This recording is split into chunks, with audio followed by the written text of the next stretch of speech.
Coucou Mathieu. Bonjour. Waouh.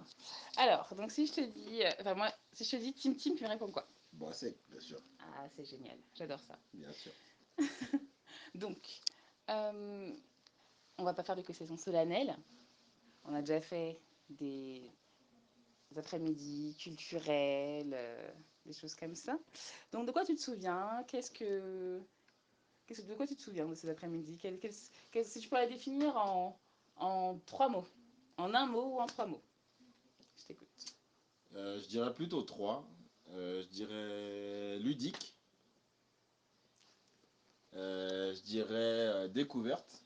Parce que ça peut faire, je dirais pas une piqûre de rappel, mais ça peut remémorer pas mal de choses liées donc à la culture, donc via effectivement ces petites séances qu'on a pu faire les dimanches après-midi.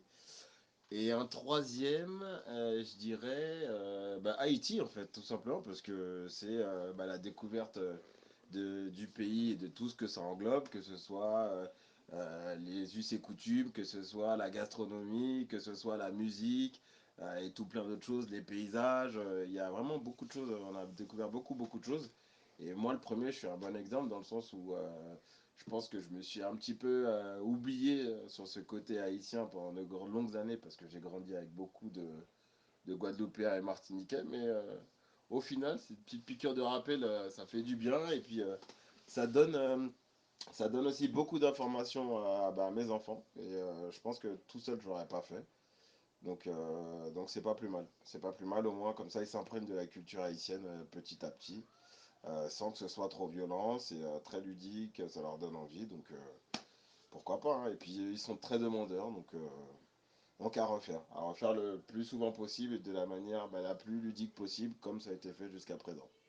Ben, génial, tu m'en donnes beaucoup plus que j'en voulais. Donc Je suis c'est, désolé, hein, je suis, je me suis un petit peu lâché, mais c'est vrai qu'il enfin, on va fallait que je essuyer un peu le m'exprime. coin de la bouche. Voilà, il fallait que je m'exprime sur ce point, voilà. Mais j'ai bien aimé plusieurs mots que tu as employés. Ben, les trois mots enfin, les trois mots que tu as employés que j'aime beaucoup. Le côté ludique, le côté découverte, et aussi j'ai relevé un peu le côté non violent. Il n'y a pas de sans violence. Aussi. Du coup, ça m'emmène justement à tes enfants. Pour moi, ils ont une triple culture. Ils ont le Portugal, où ils vont pour beaucoup de vacances. Ils ont la culture française, parce qu'ils habitent en France, parlent français, mangent beaucoup de fromage, Et bientôt du vin, notamment. d'ici quelques années. On a encore un peu de temps, hein, d'accord? Hein. On va attendre un peu. Et là, maintenant, il y a effectivement la culture haïtienne. Voilà, comment tu peux décrire là leur rapport avec la culture haïtienne qu'est-ce que toi, comment toi tu le vis, entre guillemets, comment tu le vois, quelle est ta perception? Je dirais qu'aujourd'hui, mes enfants, ils sont franco-portugais avec avec des petites taches d'haïtien, entre guillemets. Pourquoi je dis ça? C'est que, comme tu as dit, ils vivent en France. Donc effectivement, leur mère est portugaise et du coup, ils y vont tous les ans. Donc ça cultive le côté, ils le parlent parce qu'effectivement, ils sont en immersion totale quand ils sont là-bas tous les ans. Donc ils le parlent, ils le comprennent très bien, ils l'écrivent pas parce qu'ils sont encore jeunes. Et du coup, l'haïtien en troisième plan, on est au stade de la découverte. Ça veut dire qu'ils en savent deux, trois choses. C'est-à-dire que c'est plus des mots-clés aujourd'hui qui vont leur rappeler l'Haïti, parce qu'effectivement, ils ont découvert ça comme ça. Maintenant, dans les prochaines étapes, il faut aller un peu plus loin dans la découverte et dans l'apprentissage de tout ce qui est lié à Haïti. Si je veux vraiment qu'ils s'imprègnent de la culture, tout simplement. Alors, l'objectif, c'est pas de passer de l'haïtien au portugais, du portugais au français et ainsi de suite. C'est se dire que voilà, j'ai ces trois origines-là. C'est comme des sortes de fondamentaux à jamais oublier et se dire voilà, au quotidien, je suis ces trois-là. Donc oui, je suis français, j'habite en France. Oui, je suis portugais, ma mère est portugaise, mais mon père, il est d'origine haïtienne. Donc quand on va chez mamie, on parle haïtien. Quand on va chez mamie Portugal, on parle portugais. Quand on va à l'école ou au foot ou je ne sais où à la danse, on parle français. Donc voilà, c'est une chance pour ces enfants-là, en tout cas cette génération de métis. parce que bah, pour le coup, ils auront beaucoup de choses à raconter, beaucoup de choses à assimiler, je pense.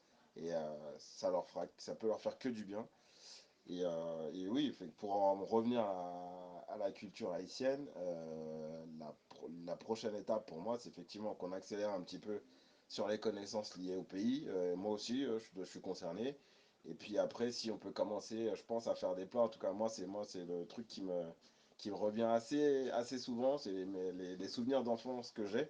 C'est des plats haïtiens. Donc j'aimerais bien aussi inculquer ça à mes enfants, ou en tout cas qu'ils l'apprennent et qu'ils s'en souviennent et que ça leur parle. Aussi bien que ça m'a parlé quand j'étais petit et puis ça me parle même maintenant. Ok. Ouais, parce que c'est vrai que les enfants, là, ils sont beaucoup plus sur les devinettes, à pouvoir à répondre aux devinettes, mais aussi à en dire eux-mêmes. Effectivement. Donc là, cette partie, rien que cette partie-là, comment tu vois, comment tu le ressens quand tu vois que Enzo, qui a maintenant 7 ans tout juste, va dire des devinettes tout seul, va défier un peu les plus grands pour dire des devinettes. C'est assez simple, c'est qu'il aime ça en fait. Il aime ça, c'est de la découverte, c'est du jeu, c'est tout ce que les enfants ils aiment. Découvrir des choses en s'amusant, je pense que ça c'est bah, l'objectif numéro un des enfants et je pousse la réflexion un peu plus loin. Si tu peux découvrir des choses même en étant adulte, si tu le fais de manière ludique bah, assez amusante, marrante dans un bon cadre, euh, et à ce moment-là, je pense que ça peut être intéressant pour tout le monde. Donc, pour les petits comme pour les grands. Donc voilà, c'est ce qui est le plus important, c'est apprendre en s'amusant. Ok, ouais, c'est vrai, très bonne remarque et très bon adage, très bon exemple. Donc en apprenant à s'amusant, donc là on dirait qu'on est déjà sur les devinettes, la découverte, les paysages, tout ça. Donc tu as dit qu'il faudrait qu'on passe aussi à la gastronomie. Donc bon bah j'espère que très bientôt tu nous feras du riz de jonjon, du maïs moulin, un peu de bouillie. On pourra le faire la cicine. Là on va Ouais. manger bouillie, Mhm. Exactement, c'est ce que je vais salade faire. bête rouge. Ouais. Il y a beaucoup de choses que je mangeais pas et que je pense que je remangerai juste pour goûter, même si j'aimais pas à l'époque. Il y en a peut-être un truc comme ça qui me revient à l'esprit et que je veux plus du tout manger, c'est calalou. Ça, je m'en souviens comme c'était Ah, hier. c'est trop bon, Calalo. Ça Mais s'appelle aussi gombo. voilà, gombo, kalalou, voilà, on a tous notre mot un petit peu différent, mais je dirais que j'ai toujours eu beaucoup de mal avec ça. Mais sinon, tout le reste, on va y aller et pas qu'une fois, hein. Ouais, ça c'est le mot, ce sera le mot de la fin. Et Voilà, puis on va y aller, on va bien manger. À très parfait. bientôt. Allez, bon appétit.